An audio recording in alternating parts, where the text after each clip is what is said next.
नहीं है ना उम्मीद इकबाल अपनी कश्ती विरां से, ज़रा नम हो तो ये मट्टी बड़ी ज़रख़ेज़ साकी।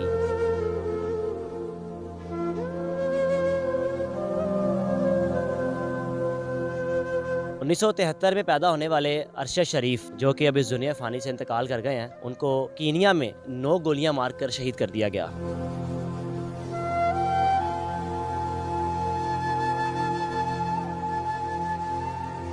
कसूर उसका ये था कि वो लिफाफा नहीं लेता था। कसूर इसका ये था कि वो सच बोलता था। वो कौन लोग थे जिन्होंने उनको पाकिस्तान से भागने पर मजबूर किया?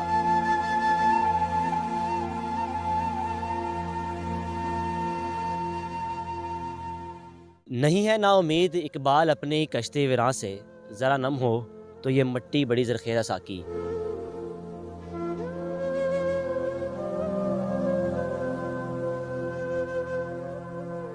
1973 में पैदा होने वाले अरशद शरीफ, जो कि अब इस दुनिया फ़ानी से इंतकाल कर गए हैं, उनको कीनिया में 9 गोलियां मारकर शहीद कर दिया गया। कसूर उनका सिर्फ ये था कि वो सच बोलते थे, वो करप्शन को बेनकाब करते थे। अपनी प्रॉपर इन्वेस्टिगेशन करने के बाद वो ऐसे प्रोग्राम्स करते थे कि जो शायद पाकिस्तान में ऐसा सहाफ़ी हो, या मेरे ख़्याल में कोई आने वाले सालों में आपको ऐसा कोई सहाफ़ी मिले कि जो प्रॉपर इन्वेस्टिगेशन के बाद बाकायदा एविडेंस के साथ एक प्रोग्राम करे और करप्शन करने वालों को बेनकाब करे। कसूर उसका ये था कि वो इस मुल्क से प्यार करता था। कसूर उसका ये था कि वो इस मुल्क में करप्शन को बर्दाश्त नहीं करता था। कसूर उसका ये था कि वो लिफाफा नहीं लेता था। कसूर इसका ये था कि वो सच बोलता था।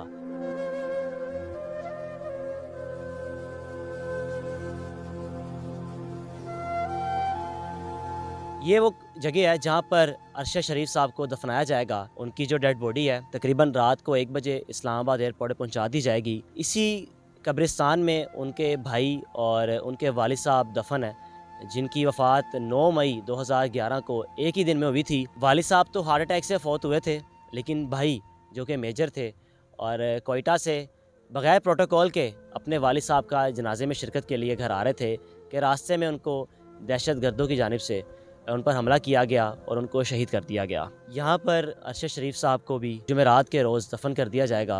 अब सवाल ये है कि उनको मारने वाले कौन थे? हामिद मीर साहब अभी जब उनके घर तशरीफ़ लाए तो सहाफ़ी ने सवाल किया कि अरशद शरीफ साहब का कसूर क्या था? हामिद मीर साहब ने आगे से जवाब दिया कि मुझे बताओ, मुझे 6 गोलियाँ मारी गई, मेरा क्या कसूर था? ये वो सवालात हैं कि जिनके जवाबात मैं समझता हूँ कि आपको कभी मिलेंगे ही नहीं। सदियाँ गुजर जाएंगी, बेनज़ीर भुट्टो को शहीद किया गया, आज तक उनके कातिल गिरफ़्तार ना हो सके।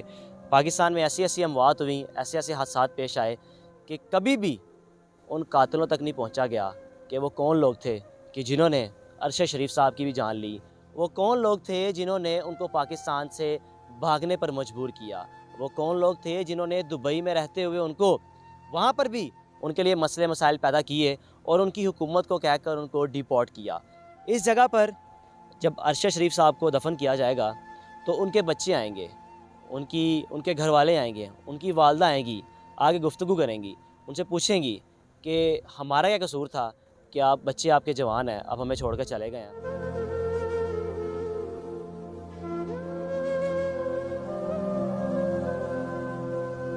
अरशद शरीफ साहब जो कि 1973 में पैदा हुए, 2022 24 अक्टूबर को हादसे में शहीद कर दिया गया। काफ़ी सवालात वो छोड़ के गए और इस मुल्क पर, इस मट्टी पर कर्ज़ होगा कि उन सवालात के जवाबात लिए जाएँ कि उस शख्स को क्यों मारा गया, उस शख्स को दुबई से क्यों डिपोर्ट करवाया गया, उस शख्स को दुबई से डिपोर्ट अगर करवाया गया तो कीनिया ही क्यों गए।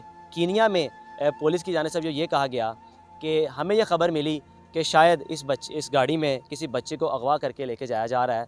तो सवाल ये है कि अगर कोई बच्चा अगवा हुआ था तो उसको आपने बाजियाब करवाने के लिए उस गाड़ी पर आपने गोलियां ही बरसानी थी, और गोलियां भी अंधाधुंध आपने 9 गोलियां बरसाकर अरशद शरीफ साहब की जान ली। और आप अगर उस गाड़ी को रोकना चाहते थे तो आप टायर में गोली मारकर आप टायर ब्रश कर सकते थे, गाड़ी को रोक सकते थे। लेकिन बात फिर वहीं आ गई कि असल में जो उनका हदफ था वो अरशद शरीफ साहब की जान लेना था, जो कि पाकिस्तान में भी उनको थ्रेट्स मिलते रहे।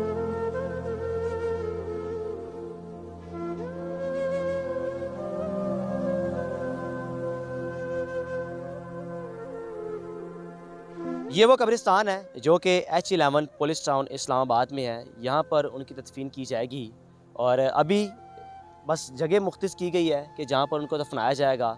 कब्र की तैयारी अभी शुरू नहीं हुई। कुछ ही देर में, कुछ ही लम्हों में हमें बताया यहाँ पे गौरकन की जानिब से कि जगह का इंतखाब कर लिया गया है कि यहाँ पर उनको दफन किया जाएगा, यहाँ पर उनकी तदफीन की जाएगी।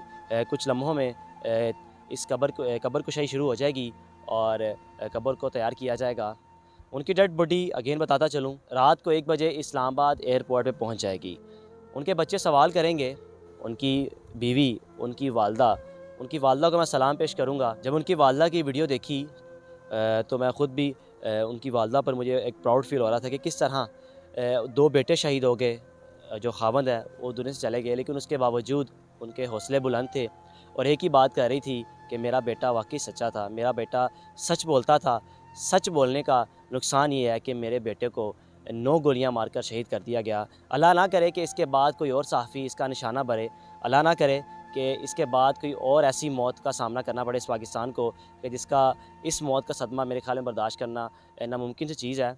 लेकिन गुज़ारिश ये है, इदारों से गुज़ारिश ये है कि इन कातिलों तक पहुँचा जाए। ऐसा ना हो कि 2 दिन गुज़रे, 4 दिन गुज़रें और ये सिर्फ़ बातें ही रह जाएँ, ना कातिल तलाश कर सकें कि कौन लोग थे जिन्होंने उनको नुकसान पहुँचाया और उनके बच्चों के सर से बाप का साया छीना।